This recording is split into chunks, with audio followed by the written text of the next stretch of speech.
So there are two right circular cones. एक कोन है C1, एक कोन है C2. इसकी रेडियस R1, इसकी रेडियस R2. इसकी स्लांट हाइट L1, इसकी स्लांट हाइट L2. इसका कर्व्ड सरफेस एरिया A1, इसका कर्व्ड सरफेस एरिया A2. जब हमारे पास ऐसी चीजें होती है ना, जहां पे रैंडमली बात की जा रही है नंबर्स के बिना, तो always give that particular dimension a number, a value. तभी ये XYZ बने थे. मुझे कहा है किसी चीज को ढूंढना है कि उसकी कॉस्ट क्या है. मैं उसकी कॉस्ट को रैंडमली, मेरे पास वो जैसे वो चलता नहीं, हमारा स्किपर चल रहा है, हम लोग वो क्या कहते हैं, रोल करते हैं, है ना, and it's just moving, ball just move कर रही है. ठीक है ना. उस बॉल की कंफ्यूजन को अपने दिमाग में वो सब कुछ बहुत जोर जोर से रोल कर रहा है, आपको कुछ नहीं दिख रहा. तो उसी के लिए क्या किया गया, एक उसको वैल्यू दे दी कि मान लो वो एक्स है, तो आपका माइंड जो है वो स्टेबल हो जाता है कि हाँ मुझे वो एक्स निकालना है, and then it start thinking about other things. समझ में आ गया.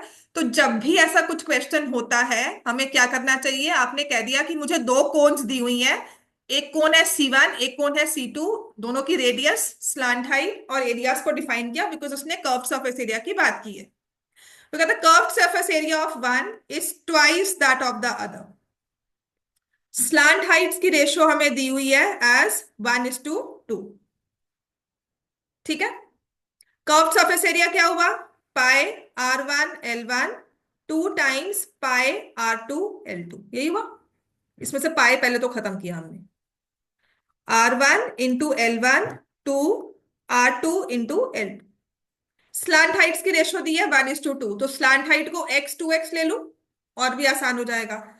R1 × x to R2 × 2x. ये हो गया, x भी कैंसिल हो गया. तो R1 is equal to 4R2. अब यहां से कंफ्यूजन हमारी शुरू होती है. यहां तक तो सब पहुंच गए. ये आपको दिया है कि रेडियस 1 इज 4 टाइम्स रेडियस 2.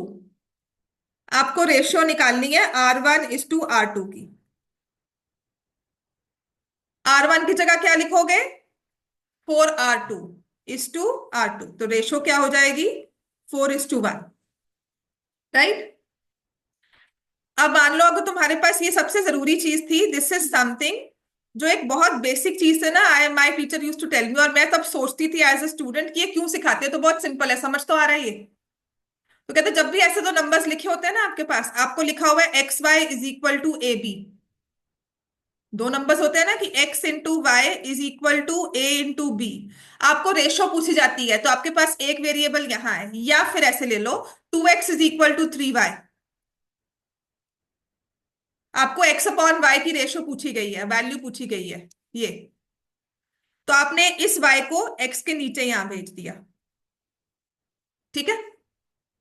समझ में आ गया ना.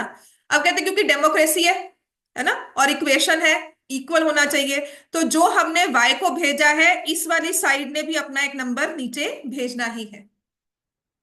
ठीक हो गया. तो यहां पर आ गया प्रिय पॉइंट, वो भी नीचे ही भेजेगी. It will not send it in the numerator, और इट विल नॉट मल्टीप्लाई. आप डिवाइड करो एक साइड को, दूसरी को भी डिवाइड करोगे. तो यहीं से आ जाता है कि if you have R1 = 4R2, ये R2 नीचे गया, R1/R2, क्योंकि इसके पास 1 था वो यहां पर गया 4/1. R1 ratio R2 is 4:1. समझ में आ गई बात ये हो जाता है एक पेपर अब. ठीक है. और जैसे तुम्हारा पूरा पूरा पेपर सॉल्व हो गया, ये जो भी मिस्टेक्स थी चेक करूंगी मैं, ऐसे नहीं है. मैम दिखा दूंगा कल। कल मतलब किया है कि नहीं किया. नहीं किया होगा, पक्की बात है. नहीं किया ना.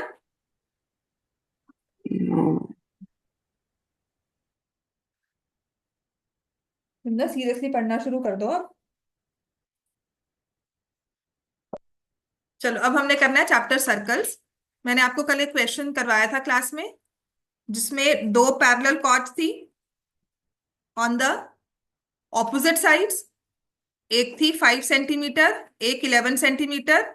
Distance between them was 4 centimetre, है ना. 6 सेंटीमीटर था. हाँ, आंसर 5 और 1 में आया था, है ना. Distance between them is 6 centimetre. यही किया था हमने, ठीक है। अब ये हमने किया था on the opposite side. If they lie on the same side of the circle of the centre, when they lie on the same side of the center, opposite side वाला चेक करो, सबने निकाल लिया था आंसर, है ना। तो जो 11 वाली है वो पास में होगी, उसको मैंने नेम दिया ए बी। जो 5 वाली है थोड़ी नीचे होगी, उसको मैंने नेम दिया C D.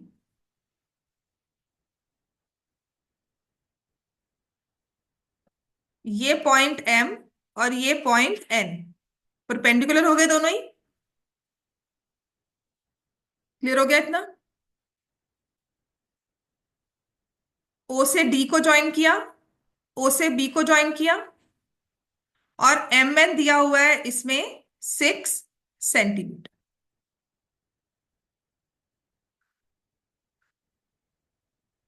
Now find the radius. तो इसमें मैं ले लूंगी let O M is equal to x centimetre. O N कितना हो जाएगा फिर,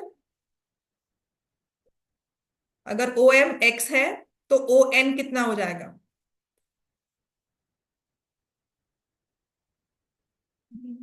ये एक्स है और ये 6 है। अब बता, ओ से लेकर एन तक जाना है।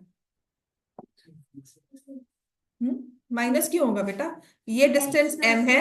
हाँ, 6 + x या x + 6 सेंटीमीटर। तो दो ट्राइंगल्स बने, O M B and triangle O N D.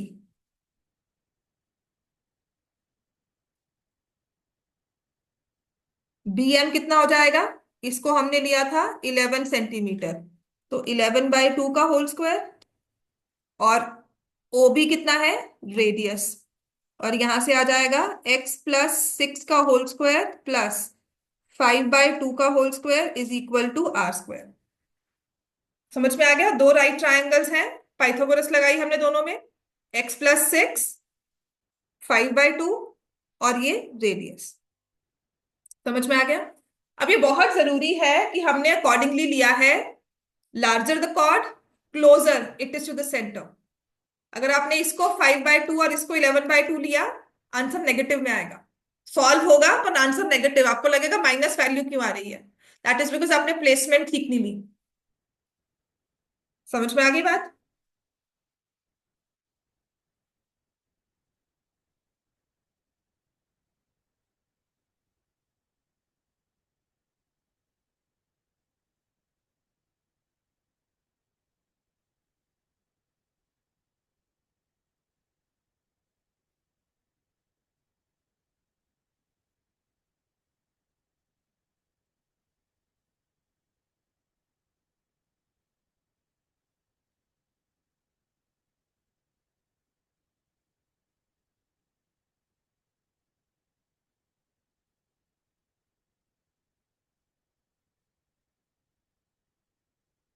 अगर इसमें नेगेटिव आंसर आता है, इसका मतलब क्या होगा कि ये एग्जिस्ट नहीं करता, on the same side distance 6 नहीं हो सकता। ठीक है ना, तो आंसर नेगेटिव में आ रहा है मुझे लगता है। दिस विल बी 25 माइनस करोगे 96, तो 24 - 36 आ गया ना, इज इक्वल टू 12x। इसका मतलब यहां से आ जाएगा -12 is equal to 12x। X की वैल्यू -1 आ गई, विच इज नॉट पॉसिबल। -1 का मतलब है कि इसको उधर जाना पड़ेगा, जो ओ एम वाला डिस्टेंस है ना, इसको इधर को करना पड़ेगा। समझ में आ गया आंसर, बात समझ में आ गई ना। तो ये वाला केस 6 नहीं होगा, मतलब if they are on the same side of the centre, then the distance between them is not 6 centimetre, has to be less than 6 centimetre. Clear हो गया इतना। Distance between the centres will be less than 6 centimetre. बस आपको मैंने solve करना सिखाया है। जरूरी चीज क्या है कि आपने ओ एम को एक्स लिया और एम एन 6 है, तो आपका इसमें ओ एन जो होगा वो प्लस में आएगा, if they are on the same side minus में नहीं आएगा। बात क्लियर हो गई, राइट। फिर मैंने आपको दो सर्कल्स के बारे में करवाया था, व्हेन दे इंटरसेक्ट। और नहीं sorry 3 points, circles passing through 1 point, passing through 2 points, passing through 3 points. ये कर लिया हमने सबने, है ना। फिर मैंने आपको लास्ट में करवाया था सर्कल पासिंग थ्रू 3 पॉइंट्स। अगर 3 पॉइंट से पास करता है सर्कल, तो there is only one circle which passes through 3 non collinear points. समझ में आ गया, है ना। और उसको हम बोलते हैं सरकम सर्कल ऑफ द ट्रायंगल। करवाया था ना कल ये मैंने, कि 3 नॉन कोलिनियर पॉइंट से पास करता हुआ एक सर्कल होगा, क्योंकि ये 3 नॉन कोलिनियर पॉइंट्स एक ट्रायंगल बनाते हैं। तो इनसे जो पास करता हुआ सर्कल है वो ट्रायंगल का हो जाता है सरकम सर्कल। अब क्योंकि सरकम सर्कल है, सर्कल तो है तो उसका एक सेंटर होगा, उसको हम नाम देते हैं सरकम सेंटर। और उस सेंटर को अगर एक वर्टेक्स से ज्वाइन कर देंगे तो ये रेडियस हो जाएगी। ये ओ हो गया, ओसी इज रेडियस, तो ये हो जाती है सरकम रेडियस। समझ में आ गया। ओसी, ओबी एंड ओए तीनों ही रेडियस है। हाँ जी, क्लियर है। ये ओबी, ओसी, ओए तीनों रेडियस है ना। आपस में ये क्या है, इक्वल होंगी, रेडियस है सेम सर्कल की। ओ ए, ओ बी, ओ सी आपस में तीनों इक्वल होंगे because they are the radii of the same circle.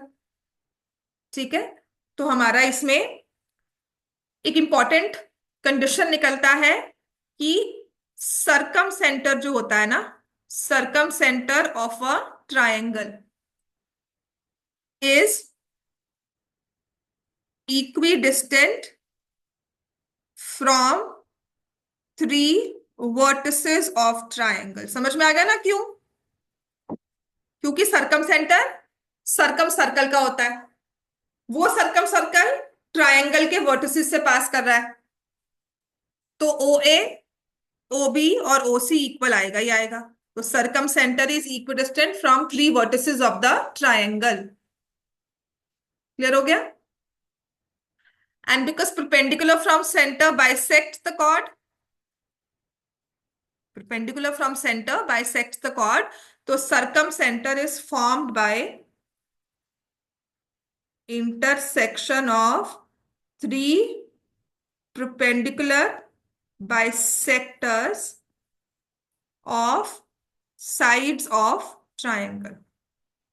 Circum center is the intersection point. ये थोड़ी सी एक्स्ट्रा इंफॉर्मेशन है, लिख लो इसको, कहीं ना कहीं ये चीजें क्लियर होनी चाहिए। Circumcentre is the intersection point of 3 perpendicular bisectors of sides of triangle। Clear हो गया, क्योंकि perpendicular from centre bisects the chord. अब इसके बाद हम आपने जो क्वेश्चन करना है आपकी बुक में नहीं दिया हुआ, वो पिछली वाली बुक में दिया हुआ है। जब circles through 3 points through 2 points हमने किए थे, तो यहाँ पे लिखोगे आप, क्वेश्चन लिखो, इंपॉर्टेंट है, ये आ भी जाता है।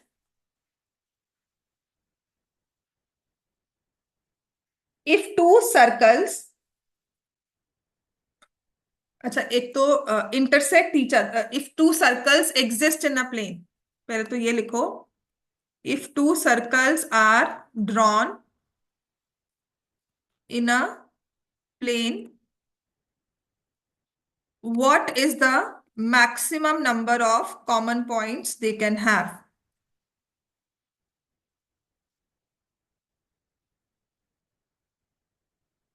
दो सर्कल्स अगर प्लेन में है तो maximum number of common points उनके क्या हो सकते हैं। ठीक है, मैंने 2 सर्कल बनाए, एक अपना जा रहा है एक अपना जा रहा है, कोई कॉमन पॉइंट नहीं है। अब इसको मूव करके if I take it closer, they have to intersect. ठीक है, तो how many common points can exist? 1 हो सकता है, कभी भी नहीं होगा। There will be always be 2 common points. 3 common points भी नहीं हो सकते। अगर 3 कॉमन पॉइंट्स में मतलब दोनों सर्कल सेम है। If a circle has, if 2 circles have 3 points in common, that means we talking of the same circle. वो सर्कल इस तरह से होगा,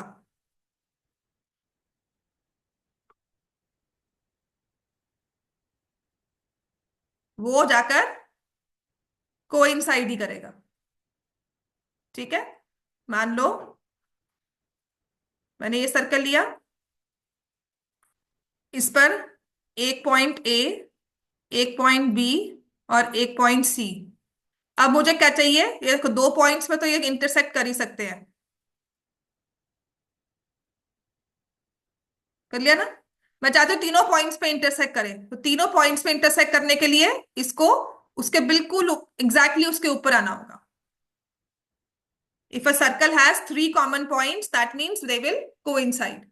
मैक्सिमम टू कॉमन पॉइंट्स हो सकते हैं कोई भी दो सर्कल्स में।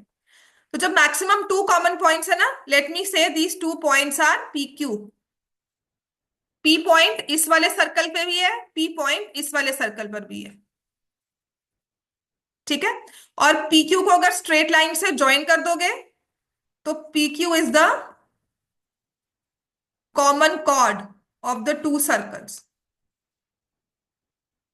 ठीक है ना, इंटरसेक्शन पॉइंट पर कॉर्ड बनती है, P Q is the common cord of the two circles. लिख लो, व्हेन टू सर्कल्स इंटरसेक्ट एक कॉमन कॉर्ड बनती है उनकी, उसको हमने नाम दिया P Q. When to circles intersect एक कॉर्ड बनी, उसको हमने नाम दिया पी क्यू। इतना क्लियर है। अब मैं क्वेश्चन लिखवाती हूँ, लिखो इसको। उसके बाद आपकी एक्सरसाइज 9.2 शुरू हो जाएगी, बुक से सारा काम शुरू हो जाएगा। और 9.2 से पहले एक एग्जाम्पल भी है। तुम्हें भी सर्कल्स रिवाइज करना ही था, है ना। कर दो रेस, लिख लिया सबने ये।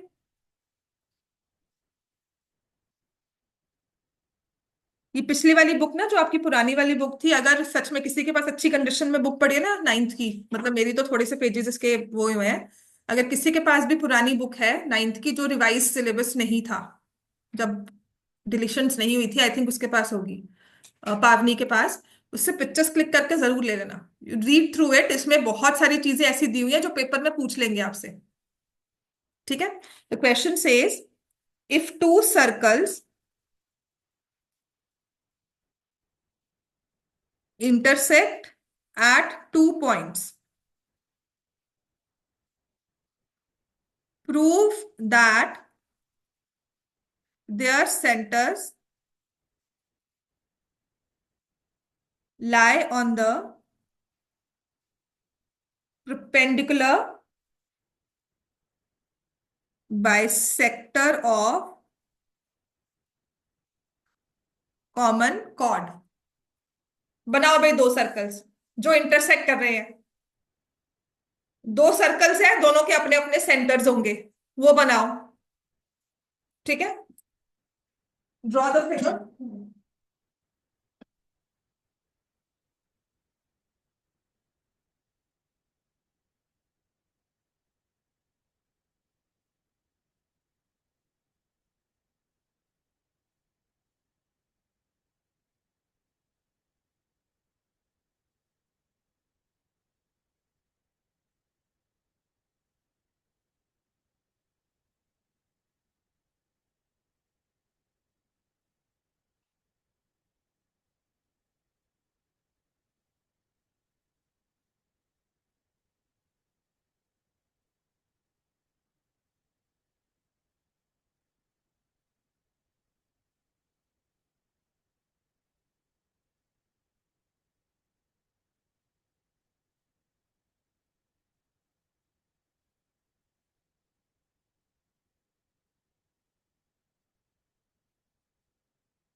उठा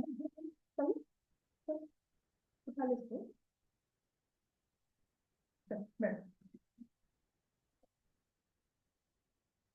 If two circles intersect at 2 points, prove that their centers lie on the perpendicular bisector of the common chord. अगर ये क्वेश्चन देखा जाए ना तो आपने किया हुआ सॉल्व डिफरेंट तरह से चैप्टर नंबर 7 में 2 बार। एक्सरसाइज 7.1 का क्वेश्चन नंबर 1 बिल्कुल ऐसा ही कुछ बनेगा। ठीक है, तो इसमें देखो हमारे पास ले लिया हमने सर्कल, एक का सेंटर लिया O, एक का सेंटर लिया P। इंटरसेक्शन पॉइंट्स मैंने A और B रख लिए। A B is the common chord. तो अब जो ये कह रहा है कि जब ऐसा हमने कुछ ड्रॉ किया होता है, कॉमन कॉर्ड होती है, तो जो ओपी है which is the line joining the centres, their centers lie on the perpendicular bisector of common chord। इस कॉमन कॉर्ड को बाइसेक्ट करता हुआ, इस कॉमन कॉर्ड को हमने परपेंडिकुलर भी ड्रॉ किया है, बाइसेक्टर भी है उसका। मतलब मैंने क्या किया, आपने ए बी का ना मोर देन हाफ ओपन करके कंपास से ना परपेंडिकुलर बाइसेक्टर बनाया, तो वो ओ और पी से पास करेगा। ठीक है, सो हमें प्रूव जो करना है, टू प्रूव आ गया OP is the perpendicular bisector of AB। OP is the perpendicular bisector of AB।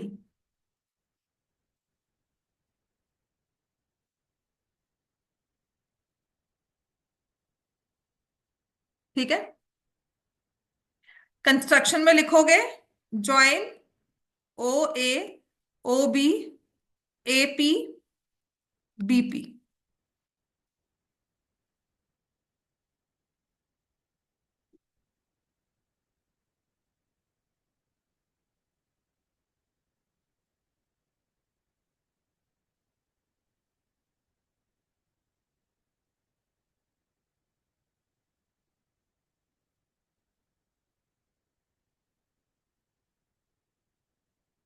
और जहां पर ये पॉइंट इंटरसेक्ट करते हैं उसको मैंने पॉइंट एम नेम दे दिया।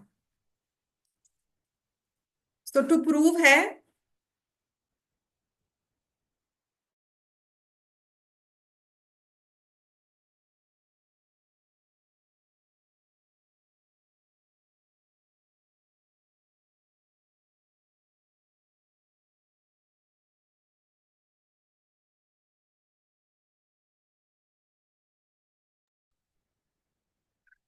AM is equal to BM and OP is perpendicular to AB।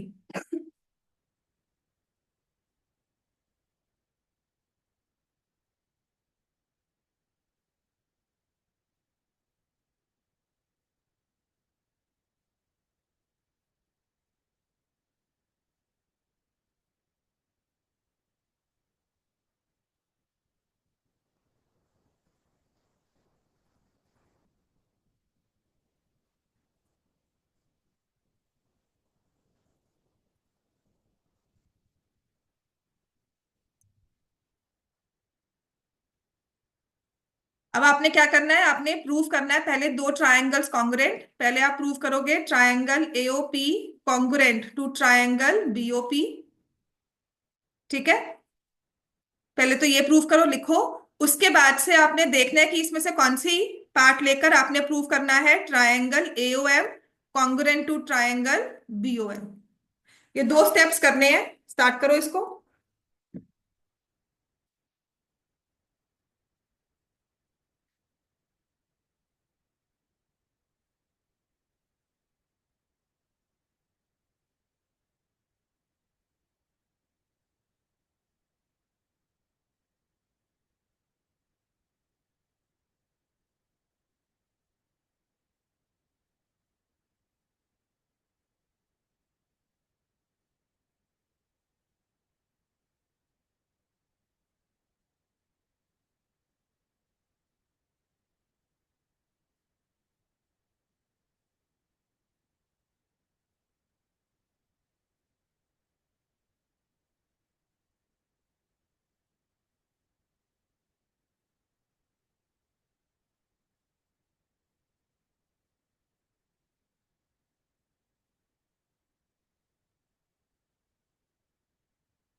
If two circles intersect at 2 points, prove that their centers lie on the perpendicular bisector of the common chord.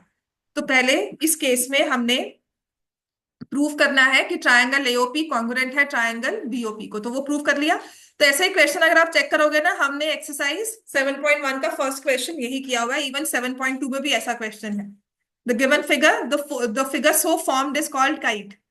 AOBP एक kite की figure बनती है, तो हमने लिखा होगा in triangle AOP and triangle BOP, AO is equal to BO, radii है of the same circle.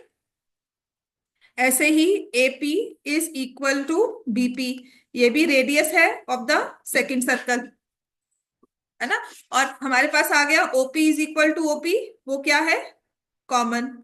तो triangle AOP is congruent to triangle BOP, क्या रूल हो गया, SSS।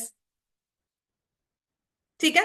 अब इसके बाद मैंने लिया angle AOP is equal to angle BOP CPCT, ये दो एंगल्स आपस में इक्वल ले लिए। क्लियर हो गया बच्चे इतना सबको। AOP is equal to BOP, ये एंगल्स हमने इक्वल ले लिए CPCT। अब in triangle AOM and triangle BOM, AO और BO तो इक्वल है ही है, radii of the same circle. अब एंगल AOP है तो उसको मैं AOM भी लिख सकती हूं और एंगल BOM भी लिख सकती हूं, ठीक है ना। तो यहां से angle AOM is equal to angle BOM, ये है प्रूव्ड अबव।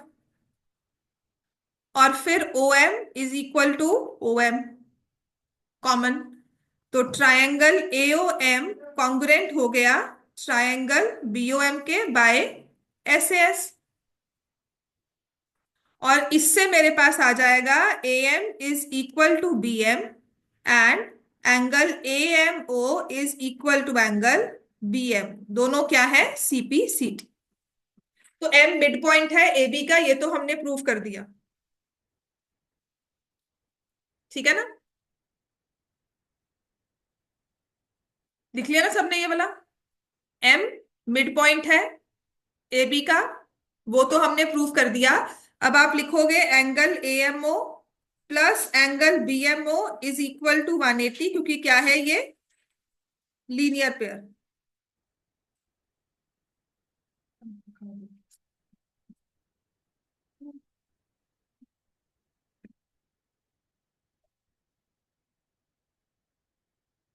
दोनों इक्वल है, तो 2 times angle AMO is equal to 180 degree, angle AMO is 90 degrees.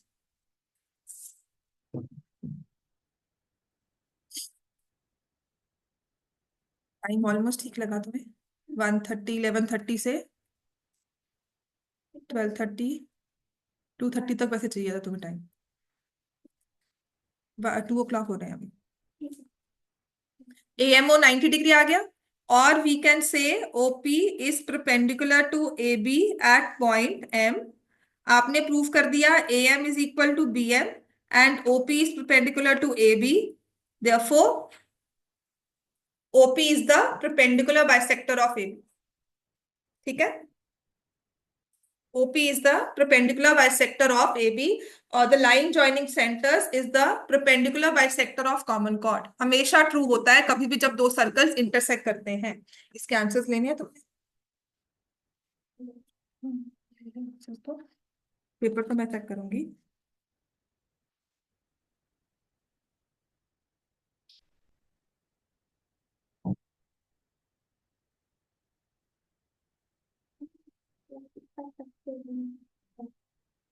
ज्यादा टफ तो आते भी नहीं है, पेपर सिर्फ 9th का टफ डालते हैं टीचर्स, 10th का इतना टफ नहीं होता। 9th का भी पता क्यों होता है, बिकॉज सिलेबस में कोई लिमिट नहीं है, आपको करवाते कुछ है देते कुछ है। 10th में ऐसा नहीं है, 10th में जो भी सिलेबस है उतना ही होगा। MCQs मार्क किए हैं तुमने, इसकी पिक्चर्स क्लिक कर ले। हम्म? मेरे फोन पे पिक्चर लिखता है और लिखने सेंटर PDF बना ले कैम स्कैनर से, फिर उसको शेयर करना आता है। हाँ तो कैप्शन में लिख दूँ। समझ में आ गया बेटा ये? अब हमारे पास नेक्स्ट जो क्वेश्चन है, मैंने आपको equal chords equidistant from centre करवा दिया था। अब आपका एग्जाम्पल है बुक का। ऋषभ क्या कर रहे हो? मैम पता नहीं हाथ लग गया गलती से। हो गया बेटा सबका? ठीक है, क्लियर कर दूं ना ये? लिख लिया? हाँ। अब आ जाओ, आपकी बुक का एग्जाम्पल है।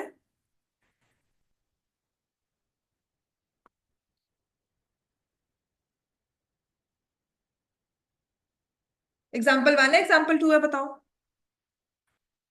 If two intersecting chords of a circle make equal angles with the diameter passing through their point of intersection, prove that the chords are equal. Example 2 ही है। पेज नंबर बोल दो नई बुक का। 120। ठीक है, उसमें लिखा है two intersecting chords of a circle. अच्छा, ये एग्जाम्पल 2 लिखो, या फिर क्वेश्चन नंबर 3 एक्सरसाइज 9.2 का। ये आपस में एक दूसरे के कन्वर्स है। Example number 2, question number 3, exercise 9.2, these are the converse of each other. Clear हो गया इतना? तो हमारे पास है एग्जाम्पल 2 में, if two intersecting chords of a circle, एक सर्कल है, इसकी दो कॉर्ड्स इंटरसेक्ट कर रही हैं, तो हमने ऐसे कुछ बना दिया। ठीक है, अब कॉर्ड्स को हमने उनका नाम भी दे दिया, ए बी और सी डी। कहाँ इंटरसेक्ट कर रही है वो पॉइंट मैंने पी ले लिया। यूजुअली सर्कल के सेंटर को ओ लिया जाता है। ठीक है, तो समटाइम्स टू मिसलीड यू, दो कॉर्ड्स को इंटरसेक्ट करके आंसर की पेपर से लिख दिया मैथ्स टेस्ट आंसर की।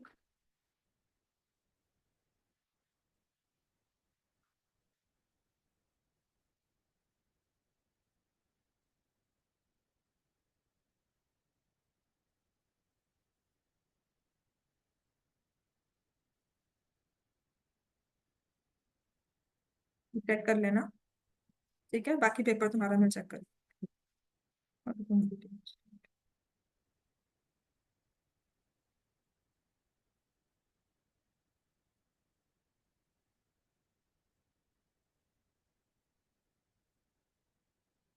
राइट, तो यूजुअली जब भी सर्कल का सेंटर दिया जाता है, तो जब भी कॉर्ड्स इंटरसेक्ट करेंगी, आपने हमेशा पॉइंट पी नेम देना है।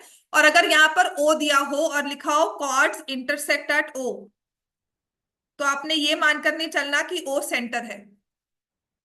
समझ में आ गया? ओ सेंटर है ये कभी भी मानकर हमने नहीं चलना। यहां पर क्या है, two chords they make equal angles with the diameter. ये दोनों कॉर्ड्स ना डायामीटर के साथ इक्वल एंगल्स बना रही है, लेकिन वो डायामीटर आप ड्रॉ कैसे करोगे? Passing through their point of intersection. तो डायमीटर को तो सेंटर से पास करना ही है ना?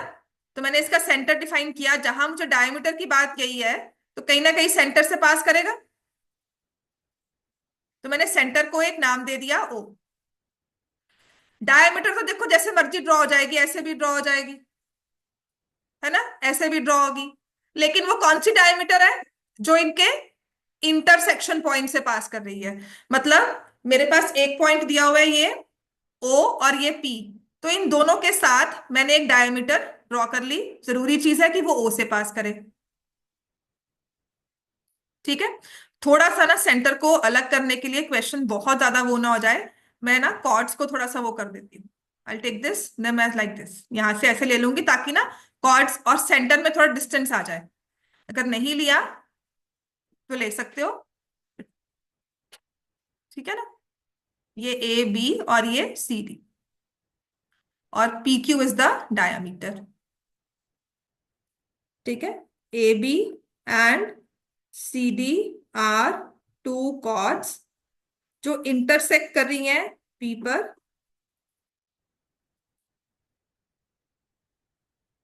हाँ, क्यू आर ले लेती हूँ ना बेटा।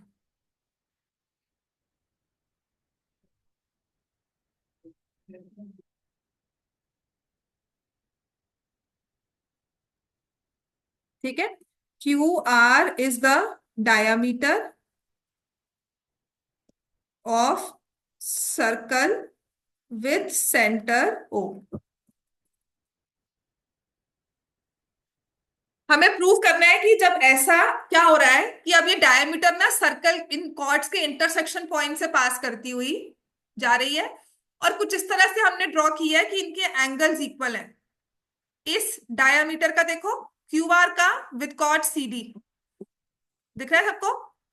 ये डायमीटर क्यू आर का एंगल सी डी के साथ, वही क्यू आर का ए बी के साथ एंगल इक्वल है। मतलब एक साइड एंगल की हो डायमीटर और एक साइड हो कॉर्ड, एक साइड हो डायमीटर एक साइड हो कॉर्ड। इसका मतलब मुझे दिया हुआ है कि in such a way angle DPR is equal to angle BPR। ये गिवन है हमें कि एक डायमीटर दो इंटरसेक्टिंग कॉर्ड्स के इंटरसेक्शन पॉइंट से पास हो रही है, और वो इस तरह से हमने ड्रॉ की है कि दोनों एंगल्स कॉर्ड के साथ इक्वल हो गए। तो अब अगर ऐसा कुछ हमने ड्रॉ किया है तो प्रूव करो कि ये कॉर्ड्स इक्वल है। To prove AB is equal to CD। ठीक हो गया? तो कॉर्ड्स इक्वल करने के लिए मैं कंस्ट्रक्शन करूंगी, draw OM perpendicular to AB and ON perpendicular to CD। OM draw करो perpendicular to AB, ON draw करो perpendicular to CD।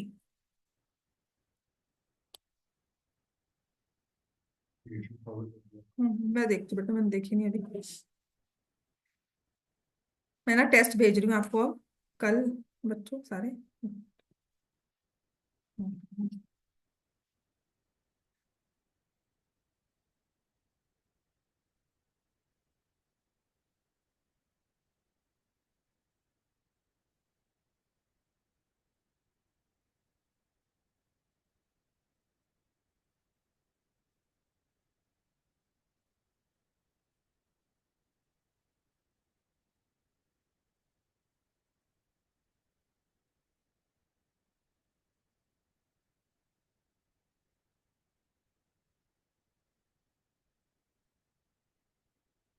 हो गया?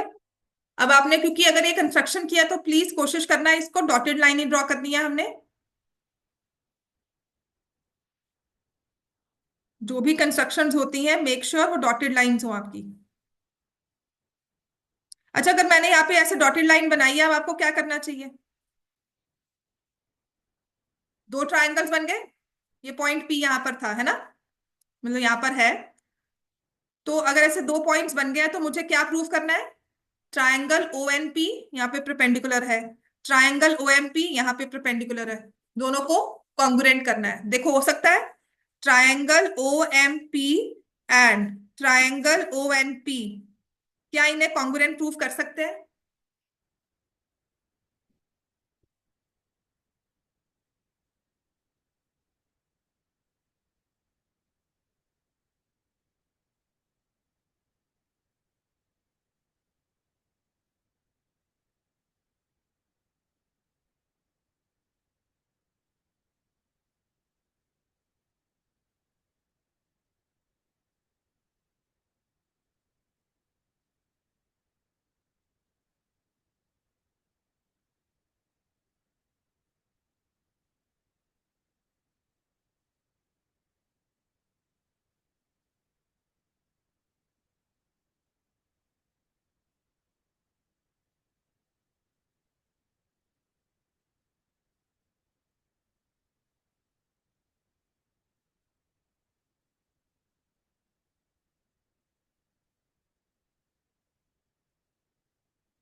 तो जब मुझे इसे प्रूव करना है triangles are congruent, so I'll take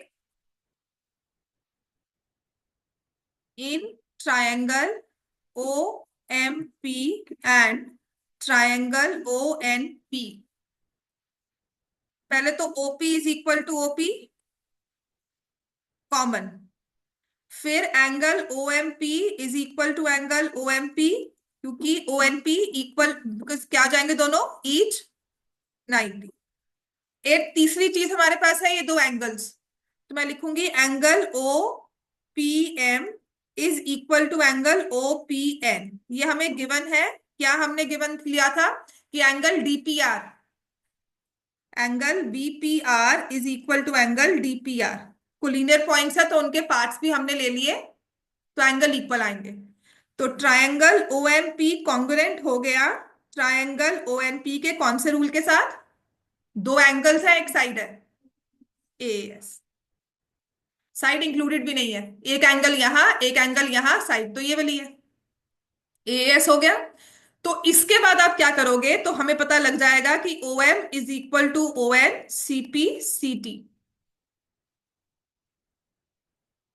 O M is equal to O N which will be equal to C P C T.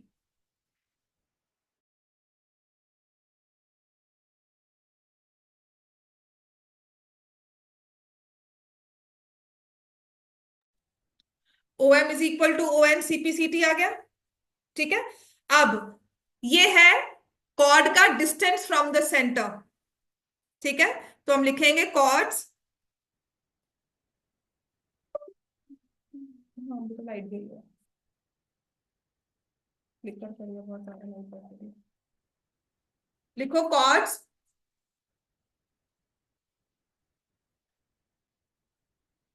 which are at which are at equal distance from the center। नहीं चलेगा शायद, क्योंकि ना वो हो गया है, net net बंद हो गया है।